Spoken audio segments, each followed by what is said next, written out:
sadari, jadi waktu tarik nafas sadari sensasi di rongga dada, karena kalbu kan di rongga dada. Ya. Hembuskan nafas, sadari sesuatu di rongga dada. Nah, munculnya apa? Nah, yang muncul itu, nah kita perjelas itu, diperjelas itu dengan cara memperhatikan. Nah, perhatikan, biarkan, lalu terima, diterima, disyukuri. Karena qanaah nggak pernah bisa dipaksa, Mas. Nggak pernah bisa diharuskan. Iya nggak sih? Ngempet ya. Ya ngempet. Kamu harus menerima. Ya mungkin orangnya secara jasmania bisa menerima. Tetapi apakah menerima bisa didapatkan dengan cara dipaksa seperti itu? Mustahil. Berarti penerimaan itu masih penerimaan di ruang psikologis. Bukan penerimaan dari yang muncul bersumber dari ruang rohania. Lalu bagaimana? Ya diterima saja. Ya memang belum bisa, gitu ya. Jadi misalnya pagi-pagi kerja terus nggak bisa menerima. Nah, ada kan rasa nggak bisa menerimanya, kan muncul kan, diterima. Ya Allah, saya belum bisa menerima. Sudah begitu terus. Karena sekali lagi saya ingin mengulang-ulang yang kemarin saya sampaikan, manusia sebenarnya tidak bisa menerima. Tetapi Allah bisa membuatmu menerima.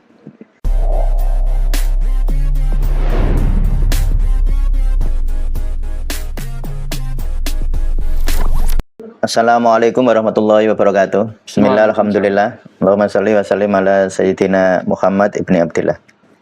Teman-teman semua, khususnya yang ikut pelatihan kepekaan energi zikir, pada kesempatan kali ini saya akan menjawab beberapa pertanyaan yang telah disampaikan yang belum sempat terjawab waktu kita online kemarin ya.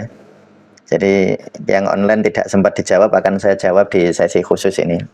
Saya ditemani oleh Mas Fatih yang akan membacakan pertanyaan dari teman-teman semua. Jika ada pertanyaan dari teman-teman silahkan nanti disampaikan di grup ya, atau kalau mau di kolom komentar sini juga nggak apa-apa. Ya silakan Mas Fatih, bisa dimulai. Oke. Pertanyaan pertama saya bacakan. Ya. Mau tanya Pak Ustadz, untuk napas jantung kan dianjurkan membayangkan energi masuk dan keluar lewat jantung. Seperti apakah bentuk energi yang harus kita bayangkan? Nah, sebenarnya seperti kemarin waktu kita pelatihan ya. Kalau teman-teman bisa memvisualisasi energi, misalnya divisualisasi dalam, jadi visualisasi itu jangan dimaknani hanya visual loh Mas ya. Visualisasi itu termasuk suara. Membayangkan suara atau membayangkan rasa. Apa yang bisa kita indra? Yang kita indra itu visual. Jadi visualisasi itu lebih tepatnya itu penginderaan. Nah, jadi bukan harus visualisasi itu dibayangkan bentuknya. Tetapi yang lebih saya anjurkan, mungkin teman-teman bisa lebih melihat lebih detail kemarin yang saya sampaikan ya. Saya sudah sampaikan bahwa visualisasi itu bisa berisiko jika berlebihan, ya.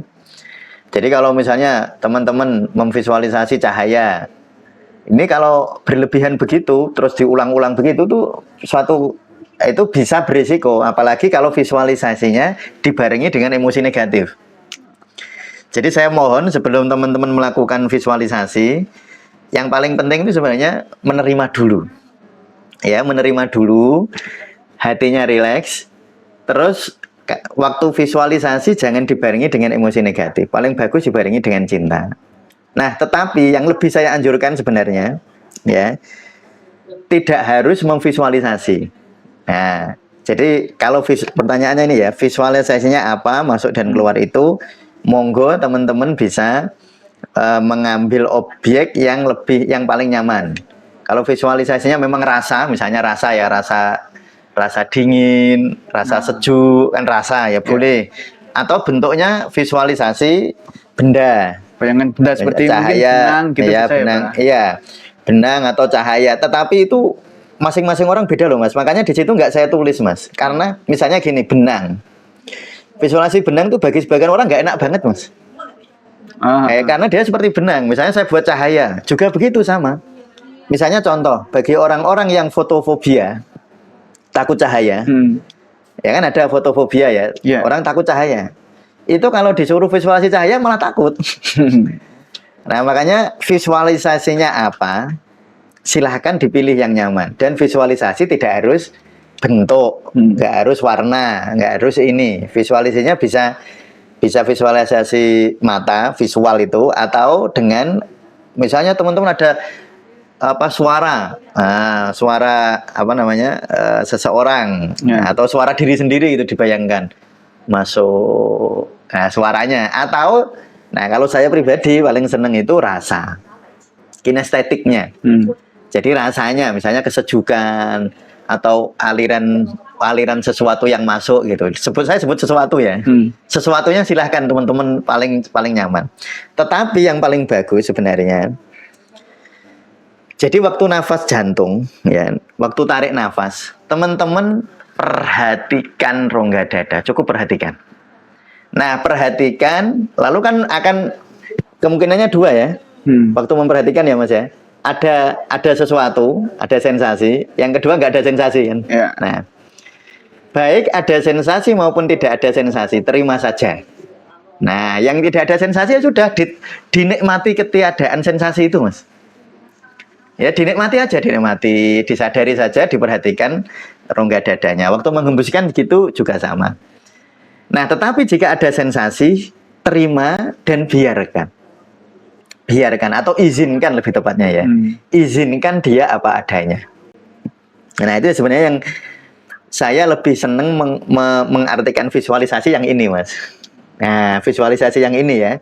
Jadi visualisasi yang tidak dikehendaki oleh ego. Kalau tadi kan dikehendaki, membayangkan menjadi cahaya. Itu kan kita yang membayangkan. Itu boleh, tapi perhatikan itu bisa berisiko.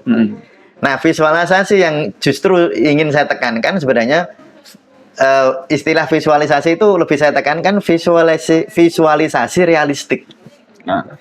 Jadi visualisasi yang real, bukan yang kita yang buat. Nah, itu ya, yaitu visualisasi dengan cara sadari. Jadi waktu tarik nafas sadari sensasi di rongga dada, karena kalau bukan di rongga dada. Hembuskan nafas sadari sesuatu di rongga dada. Nah, munculnya apa? Nah, yang muncul itu, kita perjelas itu. Diperjelas itu dengan cara memperhatikan. Nah, perhatikan, biarkan, lalu diterima, disyukuri. Nah, itu ya, jadi visualisasi ada dua, yaitu visualisasi egoistik, yaitu kita yang memberi, yang menyengaja, gambaran atau suara atau sensasi, menyengaja, itu boleh dan baik-baik saja, dan manfaatnya besar juga. Ya, manfaatnya besar juga. Seperti kemarin yang saya ceritakan, saya membaca buku Ian Robertson itu tentang kekuatan visualisasi dalam pengobatan anak yang punya masalah kanker kanker darah itu. Nah, itu ya. Itu memang bermanfaat. Cuma ada risikonya.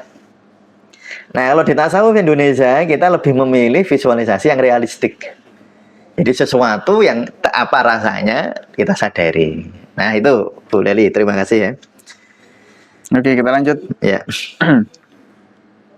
Nah, yang ini tentang apa nih? Ketika melakukan latihan, Pak, latihan napas nih, Pak. Iya. Bismillah, izin Yai, mohon maaf. Pertama latihan B4, B5 yang nafas 2,5 itu saya merasa berat di kepala dan nafasnya. Mohon solusinya. Nah, saya pakai ini pakai pernapasan perut. Apakah harus qanaah? Bukan suatu masalah atau karena memang nafas saya yang pendek harus sering latihan? Nah, gini. Ini bagus sekali pertanyaannya ya. Saya pertanyaan-pertanyaan seperti ini tuh saya lebih ini namanya pertanyaan praktis, Mas. Nah. Kan ada latihan lalu rasanya apa, lalu disampaikan kebingungannya. Nah, itu pertanyaan praktis namanya ya. Bukan pernyataan teoritik. Ini kan ngerasakno tenan gitu. Yeah. Jadi Bu Rina atau Mbak Rina ini. Iya, betul ya Mas ya. Nah, gini. Saya mungkin tidak bisa membuat detail karena pertanyaan seperti ini itu kalau detail itu, misalnya detail itu mau menganalisis apa yang terjadi itu kan harus detail ya. Tetapi sebenarnya alur prosedurnya begini, Mas. Jadi kan kita latihan nih. Ini sebenarnya bukan hanya yang 2,5 ya. Ya semua latihan 19 latihan di kepekaan energi zikir itu. Kan ini peserta ini Mbak Rina ini kan merasakan berat di nafasnya. Nah, ini dia sudah benar. Kan ada lanjutannya harus qanaah ya. Nah, ya kan? Ya memang, tapi qanaah itu jangan bilang harus ya, itu loh. Harus qanaah, misalnya saya harus qanaah. Ini hati-hati loh dengan kata-kata saya harus qanaah. Ketika harus qanaah, pasti tidak qanaah. Karena qanaah nggak pernah bisa dipaksa, Mas. Nggak pernah bisa diharuskan. Iya nggak sih? Ngempet ya. Ya ngempet. Kamu harus menerima. Ya mungkin orangnya secara jasmania bisa menerima. Tetapi apakah menerima bisa didapatkan dengan cara dipaksa seperti itu? Mustahil. Maka ini saya ralat ya, jangan pakai kata harus menerima, ya. Tetapi aku menerima. Ya, jadi kalau harus menerima, maksudnya ini mengharuskan diri sendiri itu nanti mesti akan ini. Nah caranya begini Mas. Ini kan pas latihan ada rasa berat di kepala, langsung apa namanya itu? Dan berat di kepala dan dada nafasnya. dan nafasnya ya. Nah, terima. Diterima kan nanti berjalan lagi kan diterima. Ya. Ada sensasi lagi kan yang muncul ya. Lalu mungkin penerimaan itu terasa nggak nyaman. Bilang menerima itu nggak nyaman gitu loh Mas. Ya Allah, misalnya kita mengalirkan ya. Kan ada rasa wah menerima kok susah ya. Nah, jangan ditolak. Jangan harus menerima. Loh jangan. Nggak mungkin menerima bisa dipaksa. Nah, terimalah bahwa Bu Rina tidak bisa menerima. Nah, gitu. Ya. Nah, ini ya. Ya kan latihan, timbul sensasi, menerima. Tapi menerima ini rupanya apa namanya? Ada semacam penolakan, nggak mau menerima ya. Karena mungkin rasanya berat, rasanya makin nggak nyaman misalnya. Nah, yang diterima adalah rasa tidak bisa menerima. Nah, coba nanti menerima, dirasakan, lalu nanti akan ada Mas begini. Mungkin Bu Rina akan bertanya, saya lanjutkan nggak Pak latihannya? Kan gitu. Itu kan pertanyaan praktis banget dan sangat wajar orang bertanya begitu. Idealnya Mas sebenarnya secara idealistik saya nggak boleh jawab. Nah, saya nggak boleh jawab teruskan atau enggak. Ini pertanyaan ini jawaban idealistik loh. Nanti kalau pertanyaan saya sebagai akupunkturis dan akupresuris beda. Ini pertanyaan jawaban idealistik. Jadi gini, ketika Bu Rina menerima ketidakmenerimaannya tadi, kan menerima, tapi nyatanya masih berat, nyatanya nafasnya masih nggak enak. Terus rasa menerimanya goncang, sebut saja begitu ya. Lalu terimalah bahwa Bu Rina nggak bisa menerima. Nanti Bu Rina akan dituntun apakah mau melanjutkan atau mau berhenti. Jadi nanti kayak ada ini Mas, kayak ada, saya kalau bilang bisikan bahaya ya. Nanti dimaknai bisikan tuh bisikan yang ada frekuensi suaranya Mas. Nanti nunggu bisikan. Nah, nanti nunggu bisikan malah. Makanya ini. Jadi penerimaan, nerima, lalu silahkan Bu Rina melakukan sesuatu yang paling nyaman. Dan paling nyaman itu sifatnya ilhamiyah, Mas. Tidak bisa oleh orang lain. Ya, tidak bisa misalnya termasuk oleh saya. Saya hanya bilang silahkan pilih yang paling nyaman. Dan orang ketika dia menerima ketidaknyamanannya, maka nanti dia akan otomatis memilih. Dan cirinya ketika dia memilih itu dia damai, Mas. Cirinya begitu. Berarti misalnya contoh ini, Bu Rina latihan terus leren. Terus berhenti karena rasanya tidak nyaman. Nah, waktu berhenti kok Bu Rina itu jadi tenang gitu. Berhentinya jadi tenang. Berarti berhenti itu adalah ilham ilahiyah.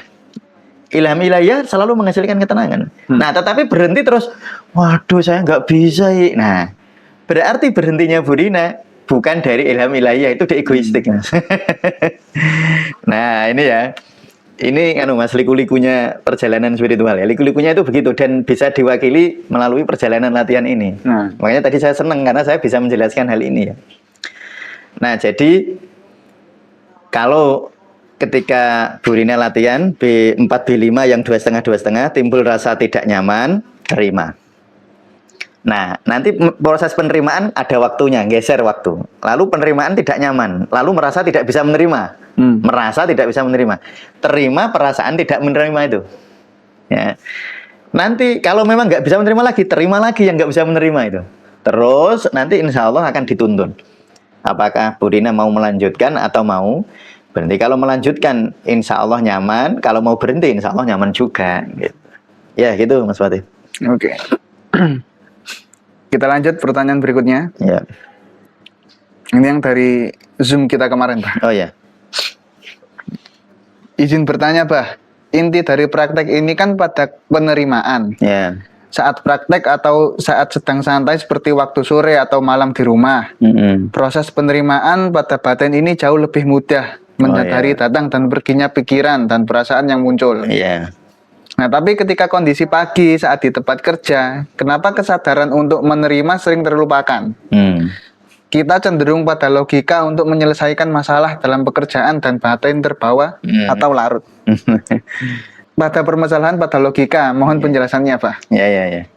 Ya, ini pertanyaan bagus juga ya. Ini pertanyaan praktis sekali. Ya memang begini ya. Ini saya mau menjawab secara idealistik lagi. Sebenarnya ketika seseorang itu bisa menerima situasi apapun pasti menerima. Tidak tergantung oleh ruang dan waktu. Karena menerima sebenarnya adalah fenomena ruhaniyah. Dia bukan fenomena psikologis. Ini jawaban puncak ya Mas ya. jawaban di puncaknya. Nah, tetapi ini misalnya pertanyaan ini, kalau orang misalnya saya kalau malam bisa menerima, ya kan gitu Mas ya. Kalau kerja nggak bisa menerima ya, kan gitu kira-kira. Berarti penerimaan tadi malam itu penerimaan psikologis. Belum di ruang rohania, tapi itu lumayan. Kan memang kita melatih ego. Tetapi sebenarnya ujungnya nanti itu penerimaan rohaniah. Dan ciri dari penerimaan yang bersifat rohaniah adalah penerimaan yang tidak dipengaruhi oleh ruang dan waktu. Mau bekerja, mau marah, mau sedih, itu semuanya adalah diliputi oleh penerimaan gitu. Nah, tapi tentu secara praktis ya. Kalau secara teoritik kan tadi, secara praktis kan banyak dinamika semacam ini ya toh. Ya mesti gitulah. Ya mungkin Mas Fatih merasakan. Nek pas bengi mau tidur itu latihan itu zikir enak. Kalau pas kerja zikir nggak enak. Itu kan apa memang secara umum begitu orang itu. Nah, jadi harus disadari bahwa kalau pertanyaannya ini mengapa atau apa ya? Ya ini mohon diberikan penjelasan aja kenapa kok ketika pagi tuh tidak bisa menerima secara full, tapi ketika malam kok bisa. Nah, berarti penerimaan itu masih penerimaan di ruang psikologis, bukan penerimaan dari yang muncul bersumber dari ruang rohania. Lalu bagaimana? Ya diterima saja. Ya memang belum bisa, gitu ya. Jadi misalnya pagi-pagi kerja terus nggak bisa menerima. Nah, ada kan rasa nggak bisa menerimanya, kan muncul kan, diterima. Ya Allah, saya belum bisa menerima. Sudah begitu terus. Karena sekali lagi saya ingin mengulang-ulang yang kemarin saya sampaikan, manusia sebenarnya tidak bisa menerima. Tetapi Allah bisa membuatmu menerima. Jadi kalau menerima egoistik mustahil, Mas. Menerima egoistik itu ya mustahil, yang saya maksud itu mustahil tenang terus gitu. Maksudnya mustahil bisa istiqomah. Karena kalau ego itu ono bosennya, Mas. Menerima terus ya bosen juga kalau di ego loh ya. Capek juga. Nah, tetapi kalau penerimaan itu teman-teman sudah ditolong Allah, sudah digendong Allah masuk ke ruang rohani, penerimaan itu adalah penerimaan yang abadi. Nanti kapanpun ya diterima. Nguyong soalnya yang nggak nerima Allah kok. Bukan kita kok. Ya gitu Mas Fatih. Oke. Ya. Ada lagi ya? Lanjut Pak. Ya, monggo. Ya, silakan. Izin tanya Ustadz, memperhatikan jari tangan berarti matanya terbuka, sedangkan latihan matanya terpejam, mohon penjelasannya. Ini latihan yang ini, yang menyadari energi. Jadi gini, kalau saya nyamannya tertutup. Nah, tetapi jangan menyamaratakan bahwa semua orang itu bagus tertutup. Jangan menyamaratakan, tiap orang itu beda-beda, Mas. Ingat ya, jadi di dalam tasawuf subjektivitas itu sangat dihormati, Mas. Misalnya kayak tadi visualisasi, ya itu saya sangat menghormati, Mas. Menghormati orang itu visualisasinya enaknya apa ya, monggo lah gitu. Termasuk ini, kalau memang paling nyaman melihat ya dilihat, dibuka. Kalau paling nyaman ditutup. Ya.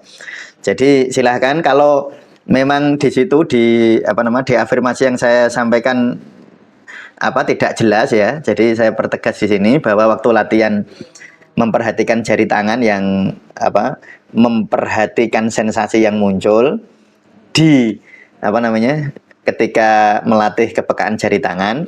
Teman-teman boleh mata terbuka, boleh mata tertutup. Coba nanti dibandingkan aja, Mas. Kalau terbuka rasanya begini, kalau tertutup rasanya begini gitu. Ya, lebih nyaman yang mana gitu. Ya, gitu Mas. Oke, lanjut ya Pak. Ya. Maaf Pak Ustadz, izin bertanya, arti penerimaan dalam zikir. Akankah hasil akhirnya kita bisa menerima penerimaan dalam segala ujian kehidupan? Iya, ya betul. Ya bisa menerima segala apa itu? Ujian kehidupan. Akankah hasil akhirnya kita bisa menerima penerimaan dalam segala ujian? Iya betul. Ya menerima penerimaannya diterima juga. Jadi bahkan sebenarnya begini Mas. Ini begini ya. Ini agak paradoks. Sebenarnya penerimaan itu tuh sudah hasil. Nah, banyak orang terjebak bahwa hasil itu adalah selesainya masalah egoistik.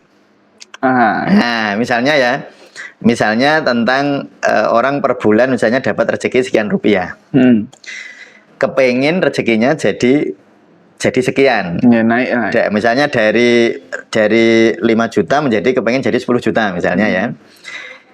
Ego mengatakan bahwa hasil adalah 10 juta itu. Di dalam zikir hasil bukan itu. Nah, penerimaan teman-teman terhadap realitas, entah realitasnya 5, 6, 7, 8, 9, 10 atau bahkan 11 atau bahkan turun jadi 4. Dia menerima. Hasilnya penerimaan itu, Mas. Bukan hasil di objeknya. Kalau teman-teman hasil, ini kita bicara agak dalam tentang tauhid ya. Kalau teman-teman meyakini bahwa hasil itu harus seperti ego, berarti teman-teman menuhankan ego. Nah, itulah sebenarnya yang mau diobati oleh zikir. Yang diobati oleh zikir itu kan egonya, Mas. Iya kan, tazkiyatun nafas atau meningkatkan level nafas kan. Dia kan mau diobati. Lah kok malah jadi tujuan, Mas? Nah, itu dalam tanda petik ketersesatan tujuan. Jadi padahal kan di dalam tasawuf kan ilahi anta maksudi. Yang jadi maksud kan harusnya Allah. Dan ketika yang kita cari Allah, kita menerima yang diputuskan oleh Allah. Jadi penerimaan itu sendiri adalah sebenarnya harapan atau tujuan dari zikir itu. Bukan tujuan hasil mengubah objek menurut ego. Nah, yang kalau mengubah objek menurut ego itu mikir, Mas. Bukan zikir loh ya. Jadi silakan kalau teman-teman sedang mikir ya berusaha mengubah kan. Kalau pengen penghasilannya sekian, saya mau buka ini, saya mau tambah kerja ini, saya mau lebih rajin, saya mau lebih produktif gitu. Nah, tapi kalau zikir tujuannya bukan di situ. Ya, saya kira paham ya. Ya baik Mas, masih ada pertanyaan? Terakhir Mas. Terakhir ya. Kalau untuk asma napasnya berapa Ustadz? Nah gini ya. Mungkin ada yang peserta pelatihan yang punya problem ini ya, problem asma. Emang yang punya problem asma itu akan banyak kesulitan ya, ketika disuruh ngikutin jenis nafasnya. Kan kemarin sudah nafas 55, terus sudah nafas 2,5, nanti besok ada nafas 26, nanti kan ada begitu. Nah, pesan saya begini, jika merasa tidak nyaman, diterima ya ketidaknyamanannya. Lalu nanti teman-teman bernafas apapun silahkan. Yang penting nyaman. Ya, jadi jangan maksudnya gini, saya harus bisa gitu loh Mas, jangan. Misalnya besok nafas 26 atau nafas 55 itu kan 55 itu kan tarikan nafasnya agak cukup panjang, hembuskannya cukup panjang, dan bagi yang punya problem-problem asma mungkin akan tidak semudah dengan yang tidak memiliki problem asma. Jadi teorinya lakukan nafas senyamannya. Yang penting satu, disadari. Entah latihan relaksasi, entah nanti besok ada latihan 26, abaikan itunya. Cari yang paling nyaman, ya abaikan. Ya. Kok ternyata ngikutin kok nyaman? Alhamdulillah. Ternyata kalau ngikutin nggak nyaman, diterima dulu ketidaknyamanannya. Lalu teman-teman silahkan bernafas sesuai dengan alamiahnya teman-teman saja. Ya, jadi tidak ada pilihan Mas. Maksudnya nggak ada gini. Kalau asma nafasnya berapa nggak ada. Ya, karena nanti tingkat asma itu kalau kita mikir secara egoistik atau secara pikiran ya, itu beda-beda, Mas. Ya. Ada orang yang mungkin dia nyebutnya asma, padahal sakjane ora asma, kan bisa jadi kan. Ya. Misalnya bronkitis ternyata. Kan beda, bronkitis itu peradangan, asma itu alergi, ya. Beda-beda itu nanti. Nah, tetapi pada prinsipnya apapun itu, yang penting adalah jangan memaksa. Karena memaksa adalah ciri penolakan. Ya, saisone itu yang selalu saya pesankan. Nggak usah terlalu tergantung dengan apa namanya Mas, tutorial atau audio, nggak usah terlalu tergantung. Tapi saya senang jika bertanya seperti ini. Sehingga nanti jangan merasa aku nggak bisa, wah saya nggak bisa ngikutin tutorialnya Pak Mustamir gitu. Ya, terus kecewa lah, nanti malah nggak bagus itu. Ya, saya kira itu sudah cukup ya Mas Fatih ya. Sudah. Ya begitu teman-teman ya, tanya jawab kita tentang pelatihan kita, yang pengalaman teman-teman tentang waktu teman-teman berlatih kepekaan energi zikir ya. Semoga ada manfaatnya. Terima kasih. Assalamualaikum warahmatullahi wabarakatuh.